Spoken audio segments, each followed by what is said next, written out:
Hello, स्वागत है दोस्त साथियों, आपके प्यारे चैनल एके फिजिक्स क्लासेस में आ गया हूँ बहुत ही दिन के बाद और बहुत ही इंटरेस्टिंग टॉपिक लेकर के। बहुत ही इंटरेस्टिंग, बहुत ही इंपॉर्टेंट और बहुत ही ज़्यादा इंपॉर्टेंट टॉपिक लेकर के, जिसका नाम है Schrodinger time independent equation. Quantum physics का जड़ जो होता है, क्वांटम फिजिक्स का जड़, या तो कहा जाए जिस तरह से क्लासिकल मैकेनिक्स में हम लोग पढ़ते हैं किसके बारे में, न्यूटन लॉ में, उसी तरह क्वांटम फिजिक्स में हमको पढ़ना पड़ता है श्रोडिंगर के बारे में। श्रोडिंगर का टाइम डिपेंडेंट इक्वेशन और इंडिपेंडेंट इक्वेशन, और इससे क्वेश्चंस जरूर रहते हैं। कोई भी यूनिवर्सिटीज़ का एग्जाम हो, इससे क्वेश्चन जरूर रहता है। तो हम आज इसी टॉपिक को पूरा बढ़िया से निचोड़ेंगे। तो श्रोडिंगर टाइम डिपेंडेंट इक्वेशन और इंडिपेंडेंट इक्वेशन तीनों सब कुछ बनता कहाँ से, बनता है एक ही चीज़ से, जिसको बोलते हैं हम लोग डेब्रॉय हाइपोथेसिस। जब डेब्रॉय हाइपोथेसिस आया तो उसके अनुसार से कहा गया कि जितने भी तरह के मूविंग ऑब्जेक्ट, जैसे मेरा यहाँ से मूव कर रहा है ना, तो इसमें एक वेव एसोसिएटेड है, और उस वेव को हम लोग रिप्रेजेंट करते हैं कैसे, साइन से। कैसे रिप्रेजेंट करते हैं, साइन, और इसको कहा गया बाद में वेव फंक्शन होगा। उसी तरह से हर एक ऑब्जेक्ट, हर एक मूविंग ऑब्जेक्ट क्या होती है, वेव एसोसिएटेड होती है। तो सबसे पहले हम लोग को एक चीज़ जानना चाहिए कि एक चीज़ एज्यूम करना चाहिए कि एक पार्टिकल है जो जो एम मास का है, एक पार्टिकल है जो कौन मास का है, एम मास का है, और v वेलोसिटी से वो x डायरेक्शन में क्या कर रही है, मूव कर रही है, पॉजिटिव x डायरेक्शन में मूव कर रही है। अब जहाँ ये मूव कर रही है तो every moving particle has associated a wave which is known as matter wave suggested by de Broglie hypothesis. मतलब डेब्रॉय हाइपोथेसिस के अनुसार से अगर कोई ऑब्जेक्ट मूव कर रही है तो उसके अंदर क्या हो गया, वेव आ गया, और ये वेव जो आ गया उसका वेवलेंथ कितना होगा, तो lambda equal to h by m भी होगा। और m इंटू वी को क्या कहते हैं हम लोग भैया, h बाई एम भी हम लोग कहते हैं इसको p। और चूंकि ऑब्जेक्ट मूव कर रहा है लोग पॉजिटिव एक्स एक्सिस, तो यहाँ पर हम लोग लिख सकते हैं कि v ये जो मोमेंटम होगा वो एक्स एक्सिस में होगा। ठीक है, तो यहाँ पर क्या आ गया, लेमडा इक्वल टू आ गया h बाई पी एक्स, या तो कह सकते हैं कि p x equal to h by lambda. किसी भी तरह का कोई दिक्कत यहाँ पर किसी को नहीं होना चाहिए। ठीक है, अब अगर हम इसको थोड़ा सा और एडवांस में ले जाएं तो देखिए h बाय क्या है यहाँ पर, देखिए यहाँ पर एक काम करते हैं, इसको पी एक्स निकाल लेते हैं तो क्या आएगा, h बाई लेमडा आएगा। इसमें क्या करो, 2 पाई नीचे भी गुना कर दो और 2 पाई ऊपर भी गुना कर दो। ठीक है, तो देखिए यहाँ पर h बाई 2 पाई इस टाइप से आ गया। हम पिछले लेक्चर में बताए थे इसको, इसलिए यहाँ पर थोड़ा सा गौर नहीं कर रहे हैं, लेकिन समझिएगा h बाई 2 पाई आ गया, इंटू क्या हुआ यहाँ पर 2 पाई बाई लेमडा भी आ गया। h बाई 2 पाई जो है इसको हम लोग क्या कहते हैं, h कट बोलते हैं। क्या बोलते हैं, h कट। ठीक है, और ये पी एक्स निकल रहा है, और 2 पाई बाई लेमडा को हम लोग क्या कहते हैं, इसको के कहते हैं, जिसको कहा जाता है यहाँ पर 2 पाई बाई लेमडा, और इसको कह सकते हैं हम लोग प्रोपोगेशन कांस्टेंट। क्या कह सकते हैं, प्रोपोगेशन कांस्टेंट या तो प्रोपोगेशन वेक्टर। ये कब हुआ, ये इतना रामायण महाभारत कब हो गया भाई, तो पता ही नहीं चला। तो ये महाभारत हुआ सिर्फ और सिर्फ डेब्रॉय हाइपोथेसिस से। डेब्रॉय हाइपोथेसिस ने बस छोटा सा जवाब दिया था, इतना बड़ा, हमने उसको दिस किया, दिस के बाद दिस, और ये यहाँ पर मैंने अपने से 2 पाई ऊपर और 2 पाई नीचे मल्टीप्लाई किया, h बाई 2 पाई यहाँ ले लिए, और 2 पाई बाई लेमडा मैंने यहाँ ले ली। ठीक है, इतना दूर तक कोई दिक्कत नहीं है। तो यहाँ पर पी एक्स इक्वल टू आ जाता है एच कट इंटू के, और के का जगह पे क्या है यहाँ पर, प्रोपगेशन कांस्टेंट। और अगर हम के का वैल्यू को कैलकुलेट करना चाहें तो क्या आएगा, एच कट बाय फिजिक्स में कि जो वेव होता है, वेव को कंसिस्ट करता है एक छोटा छोटा पार्टिकल्स के फॉर्म में, और उस पार्टिकल को हम लोग कहते हैं क्वांटा, या तो क्या कहते हैं, बोलिए बोलिए बोलिए, नहीं समझे, उसको कहते हैं हम लोग क्वांटा या तो फोटोन। क्या कहते हैं, फोटोन। और उस फोटोन का जो एनर्जी होता है वो कितना होता है, एच, एनर्जी इक्वल टू होता है एच न्यू। क्या होता है, energy equal to H nu. अब यहाँ भी 2 पाई कर दो, यहाँ भी 2 पाई कर दो, तो एच बाई 2 पाई को जो मैंने यहाँ पर कहा था एच कट हो गया, और यहाँ पर बचा 2 पाई और न्यू, इसको हम लोग कहते हैं ओमेगा। तो एनर्जी इक्वल टू क्या आ गया, एच कट इंटू ओमेगा। ये चीज़ समझ में आया सबको। अब हम क्या कर रहे हैं कि अगर कोई वो पार्टिकल मूव कर रहा है एक्स एक्सिस में, तो वो क्या किया, हमारे पास सबसे पहले डेब्रॉय हाइपोथेसिस को फॉलो किया, दूसरी बार क्या किया, एनर्जी वाली चीज़ को मैंने बताया, तीसरी बात जब ये मूव कर रहा है तो वेव एसोसिएटेड होगा, और उस वेव को हम लोग रिप्रेजेंट करते हैं साइन से, और उस साइन का अपना एक इक्वेशन होता है, वो क्या होता है, मिटा दो थोड़ा, मिटा देते हैं। ठीक है, तो इसको मैं थोड़ा सा यहाँ पर लिख लेंगे बाई पी, और दूसरा मैंने यहाँ पर निकाला था, अभी क्या निकाला भाई, एनर्जी इक्वल टू निकाला था एच कट इंटू ओमेगा। बस ये दो चीज़ हमको जरूरत पड़ेगा बाद में, इसके बाद हम सब बाकी चीज़ों को यहाँ पर मिटा देते हैं, ठीक है। तो अगला यहाँ पर हमारे पास एक चीज़ है कि जो हमने वेव फंक्शन आता है, वेव फंक्शन वो किसके ऊपर डिपेंड करता है, टाइम के ऊपर, और जो पोजीशन है उसके ऊपर डिपेंड करता है। तो वेव फंक्शन का मतलब है कि जो वेव एसोसिएटेड है किसी मूविंग पार्टिकल में, वो वेव किसके ऊपर डिपेंड कर रहा है, पोजीशन पर, और दूसरा टाइम पर। और ये कितना होता है, तो ये मतलब होता है इसका एम्पलीट्यूड। क्या होता है, ये का मतलब होता है इसका एम्पलीट्यूड। और ई टू दी पावर आपने जरूर पढ़ी होगी minus i omega T minus के एक्स। बोलिए ऐसा पढ़े कि नहीं पढ़े, जरूर पढ़े होंगे, है ना, क्योंकि ये वेव 11th क्लास में पढ़ेंगे। वाई इक्वल टू ये ई का ये into e sine omega t plus phi, और फाई की जगह पे यहाँ पर के एक्स है जो कि फेज डिफरेंस है, ठीक है। तो वही हम यहाँ पर ओमेगा का वैल्यू पुट करेंगे और बाकी चीज़ों को निकाल देंगे। ये into E to the power minus i, omega के जगह पे पुट करेंगे e by H cut into t तो रहेगा ही रहेगा, माइनस के जगह पुट करेंगे h cut by p into x, ठीक है। बोलिए किसी को दिक्कत है, किसी को दिक्कत है यहाँ पर।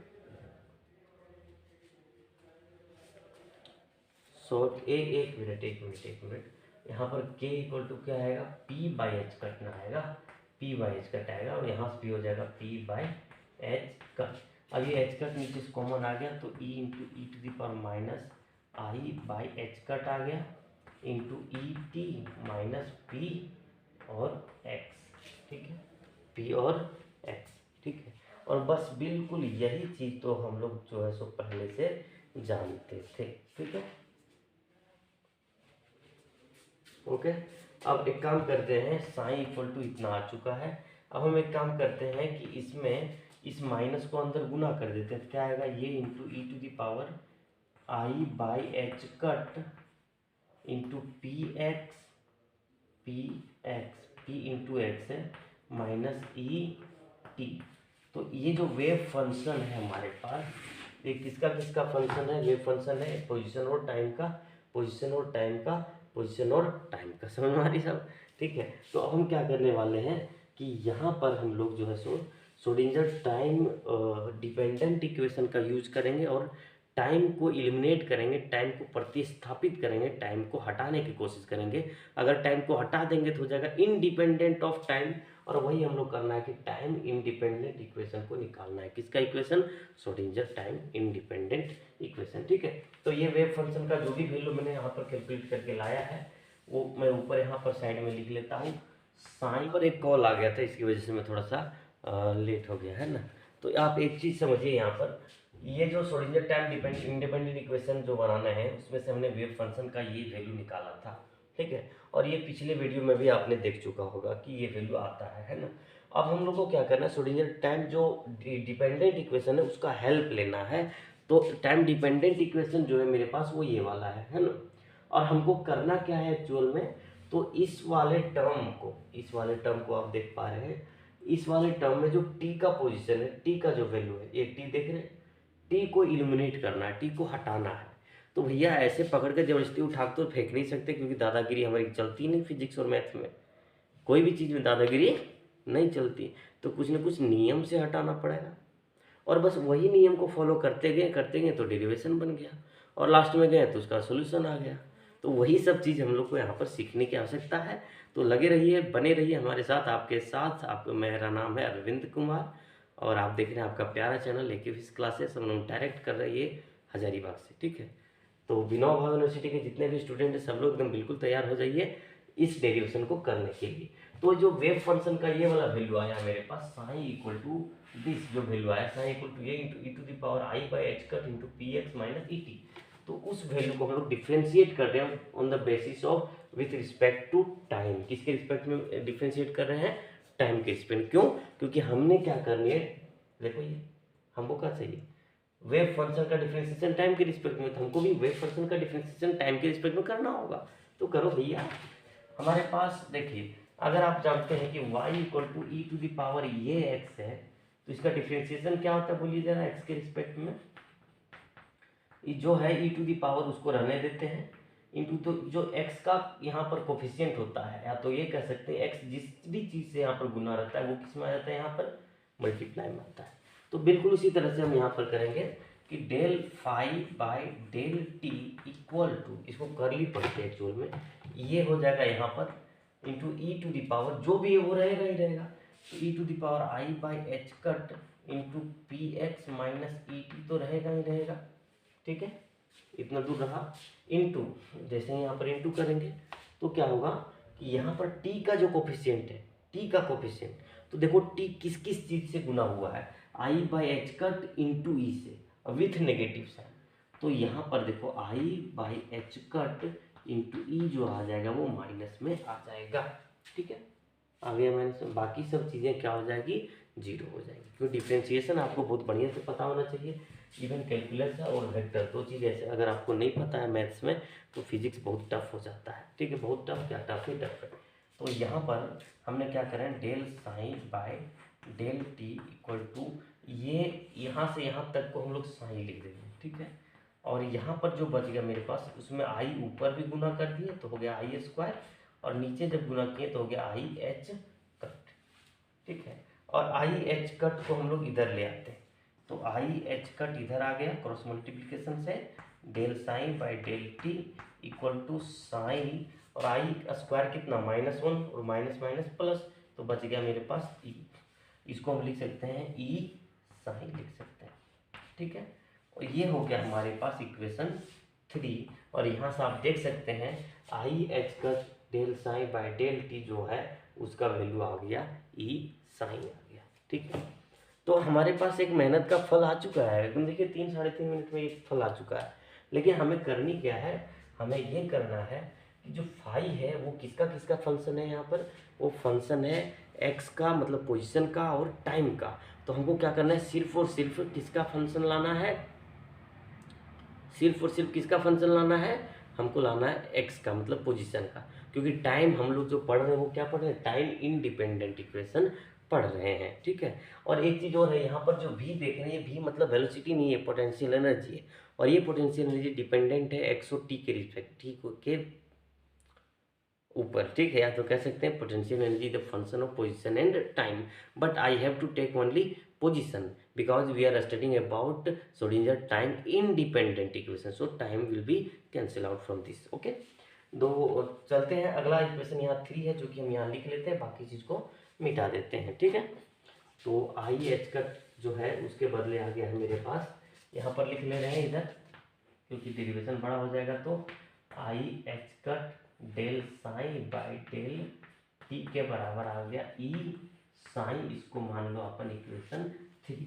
अब अगला चीज़ हम क्या कहने वाले हैं, यहाँ पर एज्यूम कर चुके हैं, ये जो भी है वो मैंने एज्यूम कर लिया है कि भी सिर्फ और सिर्फ फंक्शन है एक्स का, ये किसी दूसरे का फंक्शन नहीं है, टाइम का फंक्शन नहीं है, तो हमको इसको चेंज करने की जरूरत नहीं है, चेंज करना हमको इसको। और यहाँ पर क्या है, एक्स के रिस्पेक्ट में है, तो फाई जो है वो किसका किसका फंक्शन है, एक्स और टी का फंक्शन है, लेकिन हम लोग वेरिएबल सेपरेशन मेथड आपने जरूर पढ़ा होगा, वहाँ अगर आपने ये जाना होगा कि कोई चीज़ है जो दो चीज़ों पर डिपेंड करती है तो हम कोई दूसरा वेरिएबल यूज कर सकते हैं जिसमें सिंगल पर डिपेंड करता हो, और ये चीज़ जो है दोनों के प्रोडक्ट के बराबर होता है, ठीक है, क्या होता है, दोनों के प्रोडक्ट के बराबर। जैसे फाई जो है यहाँ पर साइन जो है वो एक्स के ऊपर डिपेंड करता है और टी के ऊपर, तो हम एक वेरिएबल लिए फाई जो डिपेंड करता है एक्स के ऊपर, इनटू एक और वेरिएबल लिए जैसे यू ले लो यहाँ पर जो डिपेंड करता है टाइम के ऊपर, ठीक है। तो यहाँ पर वेरिएबल सेपरेशन मेथड मैंने यूज किया है, क्या यूज किया है, वेरिएबल सेपरेशन मेथड, उसके अनुसार से साइन जो डिपेंड करता है एक्स और टी के ऊपर, फाई जो डिपेंड करता है एक्स और टी के ऊपर, ठीक है।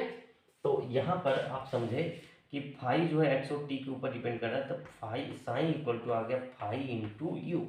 हमको क्या चाहिए भैया, हमको चाहिए del two U by del x square. तो यहाँ पर इसको पहले क्या करो, डिफ्रेंशिएट करो, किसके रिस्पेक्ट में, एक्स के रिस्पेक्ट में। अब बताइए यहाँ पर एक्स जो है किसका फंक्शन, मतलब एक्स जो है सो कौन से वेरिएबल का फंक्शन, फाई का, इसका मतलब यू जो है सो क्या है, कांस्टेंट है, यू किधर आ जाएगा, बाहर आ जाएगा।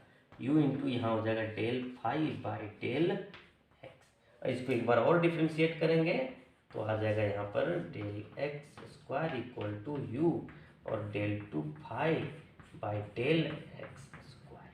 कोई दिक्कत किसी को नहीं होना चाहिए क्योंकि ये चीज़ें यहाँ तक सब कुल बिल्कुल बिल्कुल नॉर्मल है। ओके, अब हमें क्या करनी है, इसको भी एक कोई इक्वेशन मान लो भैया। जैसे यहाँ तक अगर आपने नोट कर लिया होगा तो हम इसको साइड में लिख लेते हैं, ठीक है। जैसे यहाँ पर लिख लेते हैं तो del two phi del two psi by del x square is equal to U into del two psi phi by del x square. ये है इक्वेशन अपना 4, ठीक है।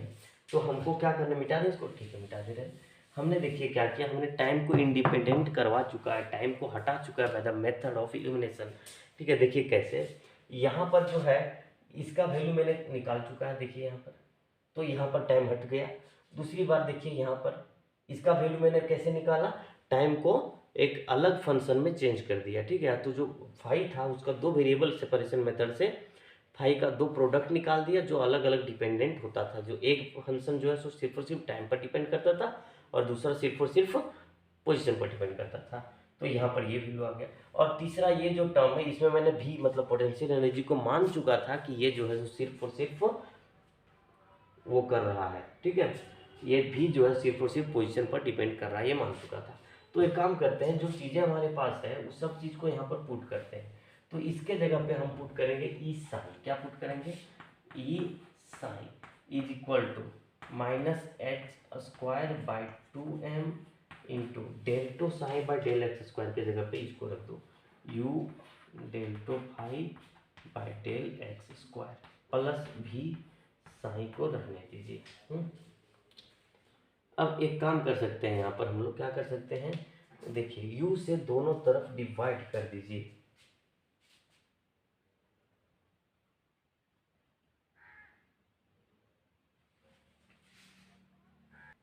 u को दोनों तरफ डिवाइड करने से पहले एक काम करते हैं, e और फाई के जगह पे जो वैल्यू यहाँ पर थोड़ा देर पहले नहीं लिखे थे, phi equal to psi equal to phi into U, तो ये वैल्यू यहाँ पर पुट कीजिए क्योंकि जो फाई और यू है ये x का फंक्शन है और ये किसका फंक्शन है, टाइम का फंक्शन है।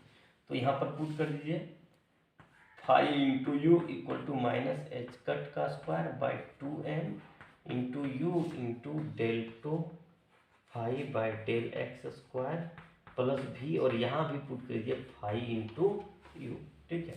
और u से सब तरफ डिवाइड कर दीजिए, u से यहाँ भी डिवाइड हो जाएगा, यहाँ भी डिवाइड हो जाएगा और यहाँ भी डिवाइड हो जाएगा।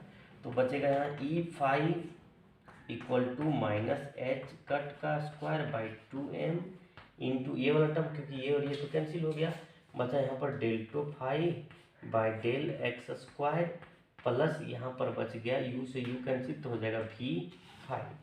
चलिए इसको हम लोग अरेंज करते हैं बढ़िया से, इस वाले टर्म को इधर ले आते हैं, ठीक है। तो मिटा दें यहाँ से यहाँ तक, मिटा ही देते हैं। ओके, हमारे पास इस सब चीज़ का भी ज़रूरत अब नहीं रहा है, ठीक है। अब क्योंकि अब हम लोग करीब करीब पहुँच चुके हैं, ठीक है। तो क्या करना है हमारे पास, ये वाला टर्म को इधर ले सबसे पहले, H cut square by 2m into del two five by del x square, ठीक है, प्लस ई माइनस, देखिए क्या करना है, इसको इधर ले आए तो ये माइनस में था आ गया प्लस में, ई देखिए इस चाचा यहीं था तो ये प्लस में रह गया, और इस चाचा जी को इधर ले आओ माइनस में, तो ई माइनस बी और फाइव दोनों में कॉमन है तो फाइव कॉमन ही है बराबर 0। ये हुआ हमारा श्रोडिंगर टाइम इंडिपेंडेंट इक्वेशन, ये हो गया हमारा श्रोडिंगर टाइम इंडिपेंडेंट इक्वेशन। बोलिए किसी को कोई दिक्कत है, अगर दिक्कत है तो कमेंट कीजिएगा, या तो स्क्रीन पर जो नंबर दिख रहा होगा या तो दिया हुआ रहता है नंबर। बहुत लोग जुड़े हुए विनोबा भावे यूनिवर्सिटी के, रामगढ़ से, हजारीबाग से, चतरा से, गिरिडीह से, है ना, कोडरमा से जुड़े हुए हैं। तो अगर आप उधर से भी हैं तो हमारे साथ जुड़ सकते हैं, कोई दिक्कत नहीं। इवन अगर आप दूसरी यूनिवर्सिटी से भी हैं तो भी सिलेबस अप्रॉक्स सेम रहता है, क्वेश्चन पूछ सकते हैं आप, ठीक है। तो रही बात यहाँ पर, तो ये एक काम कर लेते हैं हम लोग, इसको मिटा देते हैं, इसको मिटा दें, चलिए ओके देन इसको हम मिटा दें, है ना। तो ये हुआ वन डायमेंशनल में जब पार्टिकल मूव कर रहा था along positive x axis only. अगर हमको डायमेंशन नहीं पता है, अगर 3 डायमेंशन में पता है, तो यहाँ पर जो होगा वो एक्स स्क्वायर सिर्फ नहीं होगा, बाकी तीनों भी होगा। देखिए कैसे, इन 3 डायमेंशन, ठीक है। तो एच कट का square by 2m into del two by del x square भाई, उसी तरह होगा del two by del Y square, फिर होगा del two by del Z square भाई, ठीक है। और प्लस यहाँ पर हो जाएगा ई माइनस भी इंटू भाई इक्वल टू 0। ये 3 डायमेंशन में, जब यहाँ x था ना वो सिर्फ एक डायमेंशन में था, बाकी जगह क्या था 0 था, बाकी में मूव नहीं कर रही थी। उसी तरह से क्या कर रहे हैं अगला में, यहाँ पर अगला स्टेप में करते हैं square by 2m into 5 common ले लो सबसे, तो यहाँ क्या बचेगा del two by del x square plus del two by del Y square plus del two by del Z square into 5। और इस वाले टर्म को जो ब्रैकेट के अंदर, इसको बोलते हैं लैपलेस ऑपरेटर। क्या कहते हैं इसको? लैपलेस ऑपरेटर, ठीक है। तो लैपलेस ऑपरेटर इक्वल्स टू, यहाँ पर देखिए Laplace operator h cut square by 2m into, यहाँ पर जो है क्या होगा del two by del x square del two by del y e, इसके बदले लिखेंगे हम दिस का स्क्वायर, ये लैप्लेसियन ऑपरेटर है, ठीक है। और ये फाई आ जाएगा यहाँ पर प्लस ई माइनस भी इंटू फाई इक्वल टू 0। ये हुआ हमारा 3 डायमेंशन में कौन सा? Schrodinger time independent equation. तो लाइन बाय लाइन पहले आपको बता देते हैं हम शुरुआत से, ठीक है। पीछे वाले चीज़ें को देखते जाइए। सबसे पहले मैंने वेव फंक्शन जो है उसका वैल्यू डिटरमाइन किया। डिटरमाइन करने के बाद मैंने क्या किया, श्रोडिंगर का जो टाइम डिपेंडेंट इक्वेशन था उसको लाया और उसको पहले अपने अनुसार से समझा कि कहाँ कहाँ चेंज करने की आवश्यकता है। वहाँ पर मैंने पोटेंशियल एनर्जी को कहा कि ये जो है सिर्फ मान लेते हैं कि ये टाइम के ऊपर डिपेंडेंट नहीं होता, ये पोजीशन के ऊपर डिपेंड करता है। फिर मैंने आगे वहाँ पर क्या किया, जो हमारे पास वेव फंक्शन था फा psi equal to A into E to the power minus H cut I by H cut into P x minus E psi जो भी था उसको मैंने क्या किया, डिफ्रेंशिएट किया। और डिफ्रेंशिएट करने के बाद हमको ये वाला टर्म का वैल्यू निकल आया था, ठीक है। यहाँ पर लिखे थे मिट गए, है ना। वहाँ पर मैंने I H cut into del psi by del X का वैल्यू निकल आया था। फिर दूसरा बार मैंने क्या किया, वेरिएबल सेपरेशन मेथड को यूज किया, जहाँ पर मैंने ये कहा कि अगर साइन जो है, अगर फाई जो है, सॉरी वेव फंक्शन साइन जो है इस तरह जो त्रिशूल के टाइप में है, ठीक है। साइन जो है वो अगर 2 फंक्शन का ऊपर डिपेंड करता है, अगर 2 फंक्शन के ऊपर डिपेंड करता है, इसका मतलब है कि उसको हम लोग 2 अलग अलग फंक्शन के प्रोडक्ट के रूप में लिख सकते हैं। इसको कहते हैं वेरिएबल सेपरेशन मेथड, जिसमें जो फाई लिए वो एक्स के ऊपर डिपेंड करता था और जो यू लिए वो टाइम के ऊपर डिपेंड करता था, ठीक है। अब टाइम के ऊपर डिपेंड करने लगा, इसके बाद हम अगला सॉल्यूशन किए और चीज़ें यहाँ तक आ चुकी थी, ठीक है। डिफ्रेंशिएट करने के बाद यू से डिवाइड किया और डिवाइड करने के बाद यहाँ तक आ गया था, ठीक है। तो इसी तरह का वीडियो एकदम धकाधक पाने के लिए, एकदम बिल्कुल बेफिक्र हो करके सीखने के लिए, और वेव फंक्शन का क्या फिजिकल इंटरप्रिटेशन है ये बता दे रहे हैं कि जो वेव फंक्शन जो हम लोग साई को कंसीडर करते हैं, अगर साई का स्क्वायर कर दे तो क्या हो जाएगा साई का स्क्वायर। और ये चीज़ हमको क्या देता है, एक प्रोबेबिलिटी देता है कि कोई भी पार्टिकल मूव कर रहा है तो कितना पार्टिकल मूव कर रहा है, ठीक है। इसका एक संभावना जताया जाता है by the squaring of wave function, जिसको बोलते हैं साई का स्क्वायर, ठीक है। तो अगर वो क्वेश्चन में आता है तो आपको फिजिकल इंटरप्रिटेशन या तो फिजिकल सिग्निफिकेंस आपको लिखना है कि साई का स्क्वायर हम लोग को एक प्रोबेबिलिटी देता है, जिसके अंदर हम लोग ये कह सकते हैं कि किस वेव में कितना पार्टिकल एसोसिएटेड है, ठीक है। और ये टाइम डिपेंडेंट है, इंडिपेंडेंट है, इक्वेशन समझ में आ गया होगा आपको। तो चैनल को सब्सक्राइब कीजिए, लोगों तक शेयर कीजिए और बिल्कुल हमारे व्हाट्सएप ग्रुप में जुड़ जाइए, क्योंकि सेमेस्टर 4 की सारी तरह की तैयारियां वहां पर किए जाते हैं। दूसरे लोग दूसरे से हेल्प लेकर के अपने बना लेते हैं, ठीक है। उसमें अगर आप क्वेश्चन डाल रहे हैं तो कोई दूसरा आपको सपोर्ट जरूर करता है, ठीक है। तो आप बिल्कुल भी टेंशन ना लीजिए, पढ़ने के लिए है, डिसिप्लिन मेंटेन करने की ज़रूरत है। बिल्कुल आ जाइए उस ग्रुप में और आपका स्वागत रहेगा। ओके, तो मिलते हैं अगले वीडियो में, तब तक के लिए बाय।